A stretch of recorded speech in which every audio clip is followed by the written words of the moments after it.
Are you and your partner trying to conceive, but finding the journey more challenging than expected? You're not alone. This comprehensive guide will illuminate the complexities of subfertility, offering clarity, hope, and actionable insights for couples and the general public. Subfertility refers to a delay in achieving pregnancy, despite regular, unprotected sexual intercourse over a specified period. It's crucial to distinguish this from infertility, which implies a complete inability to conceive. With subfertility, pregnancy is still possible, though it may require more time or medical assistance. Medically, a couple is typically considered subfertile if conception has not occurred after 12 months of regular intercourse, defined as 2 to 3 times per week. For women over 35, this time frame is often shortened to 6 months due to age-related fertility decline. Understanding this definition is the first step in seeking appropriate guidance. Natural conception is a marvel of biological coordination, requiring several precise steps to unfold successfully. Any disruption in this delicate sequence can lead to subfertility. Let's explore the fundamental requirements for a natural pregnancy. First, the woman must release a healthy, mature egg from her ovary, a process known as ovulation. This typically occurs once per menstrual cycle, driven by a complex interplay of hormones. The timing of ovulation is critical for successful conception. Second, the man must produce a sufficient quantity of healthy, motile sperm. These sperm must possess the correct structure and swimming ability to navigate the female reproductive tract. Sperm quality is a key determinant of male fertility potential. Third, the sperm must successfully travel through the cervix and uterus to reach the fallopian tube, where it encounters and fertilizes the egg. This union forms a zygote, the very first stage of embryonic development.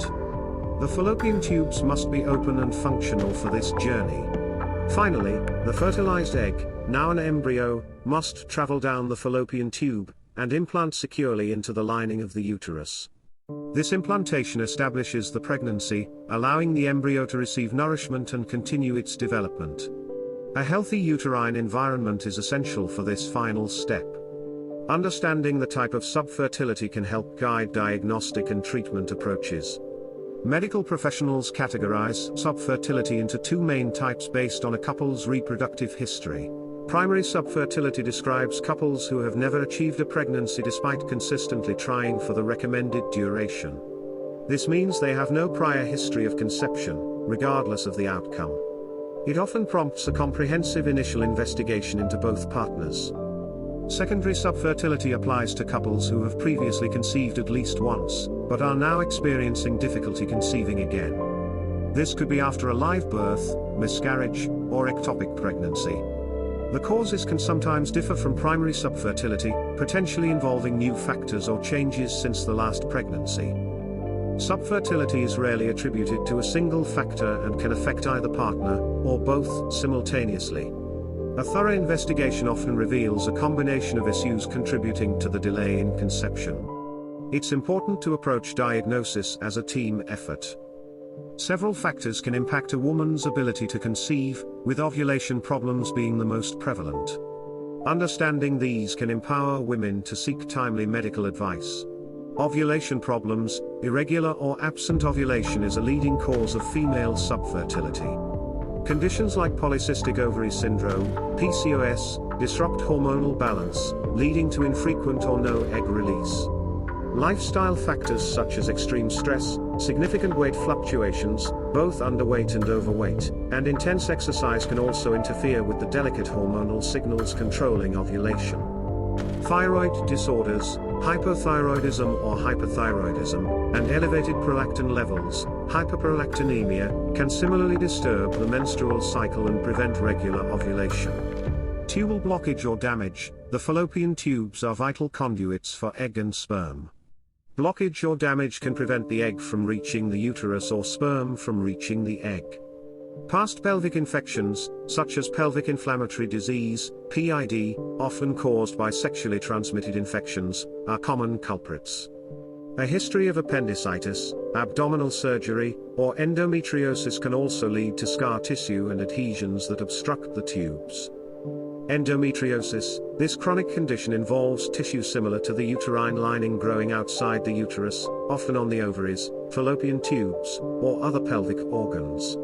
Endometriosis can cause inflammation, scarring, and adhesions, distorting pelvic anatomy and impairing egg quality or implantation. It can also lead to painful periods and intercourse. Uterine abnormalities. Structural issues within the uterus can impede embryo implantation or development. Uterine fibroids, non-cancerous growths, can interfere if they are large or located within the uterine cavity. Endometrial polyps, small growths on the uterine lining, and Asherman's syndrome, intrauterine scar tissue, can also prevent successful implantation. Congenital uterine anomalies present from birth may also play a role. Age-related decline. A woman's fertility naturally declines with age, particularly after 35, and more sharply after 40. This is primarily due to a decrease in ovarian reserve, fewer eggs, and a reduction in egg quality, leading to a higher incidence of chromosomal abnormalities.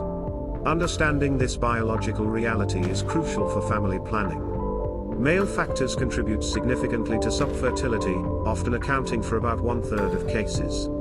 Many male fertility issues are treatable, highlighting the importance of male partner evaluation.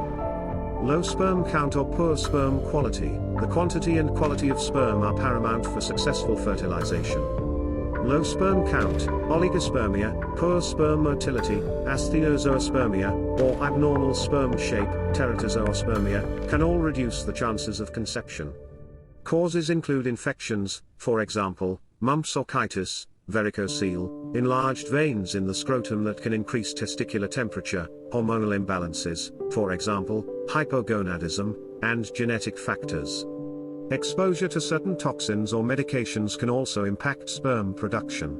Blockage in sperm ducts. Even with healthy sperm production, blockages can prevent sperm from being ejaculated. This can result from previous infections, injury, or congenital conditions like the absence of the vas deferens. A prior vasectomy, though reversible, is another common cause of duct obstruction. Lifestyle factors. Lifestyle choices significantly influence male fertility.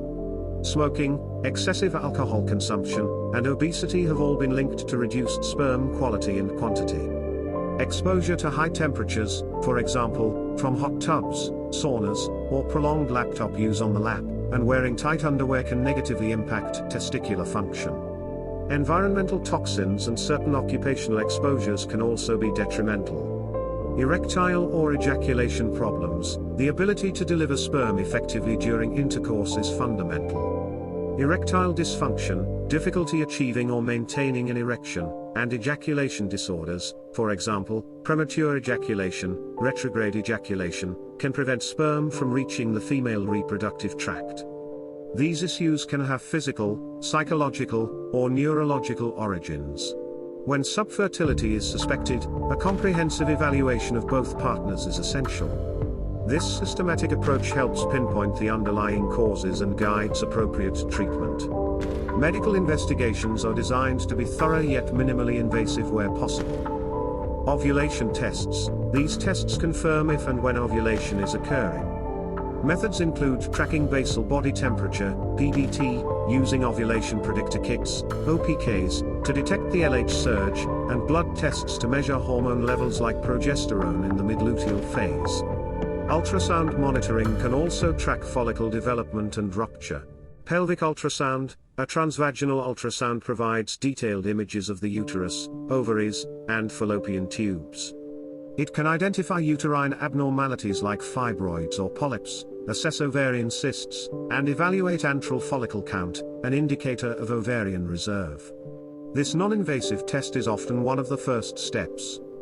Hysterosalpingography, HSG. This specialized X-ray procedure involves injecting a dye into the uterus and fallopian tubes. It helps determine if the fallopian tubes are open and patent, and can also reveal abnormalities within the uterine cavity.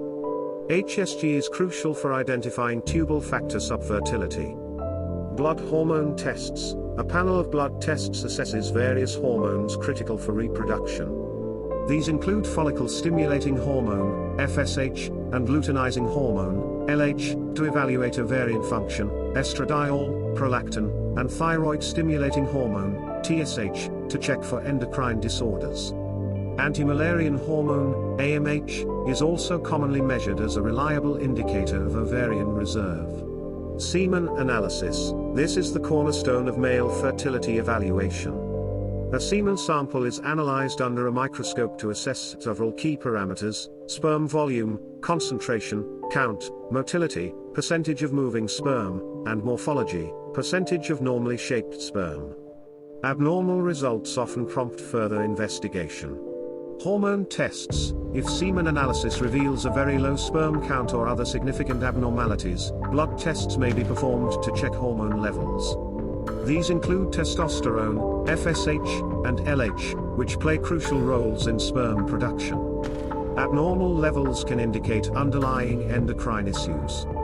Ultrasound. Scrotal ultrasound can help identify structural issues such as varicocele, testicular abnormalities, or blockages in the ejaculatory ducts. Transrectal ultrasound may be used to evaluate the prostate and seminal vesicles if ejaculatory duct obstruction is suspected. The approach to treating subfertility is highly individualized, tailored to the specific causes identified during diagnosis.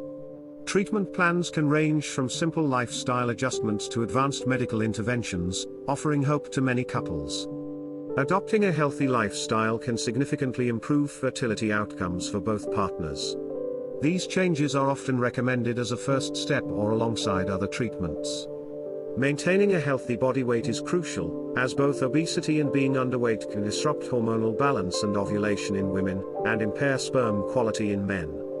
A balanced diet rich in fruits, vegetables, and whole grains provides essential nutrients for reproductive health. Avoiding smoking and excessive alcohol consumption is vital, as both are known to negatively impact fertility. Managing stress through techniques like mindfulness or yoga can also be beneficial, as chronic stress can interfere with hormonal regulation. Ensuring adequate sleep and engaging in moderate, regular exercise further supports overall well-being and reproductive function. Pharmacological and surgical interventions address specific medical conditions contributing to subfertility. These treatments are often highly effective in restoring fertility. Ovulation induction drugs, such as clomiphene citrate or letrozole, are commonly prescribed to stimulate egg release in women with ovulatory dysfunction. These medications encourage the ovaries to produce and release eggs more regularly. Infections, if identified, are treated with appropriate antibiotics. Hormonal imbalances, such as thyroid disorders or hyperprolactinemia, are managed with specific medications to restore normal endocrine function. Surgical procedures may be performed to remove uterine fibroids or polyps, treat endometriosis, or repair blocked fallopian tubes, thereby improving the chances of natural conception. When less invasive treatments are unsuccessful, or for more complex cases, assisted reproductive technologies, ART, offer advanced solutions. These methods involve handling eggs, sperm, or embryos outside the body. Description: vertical bar treatment for subfertility depends on the underlying cause and can include lifestyle modifications, medications to induce ovulation, surgical correction of blockages or abnormalities, and assisted reproductive technologies like intrauterine insemination, IUI, and in vitro fertilization, IVF. Other options include sperm retrieval surgery for male factors or egg donation in certain cases. Thank you for watching video.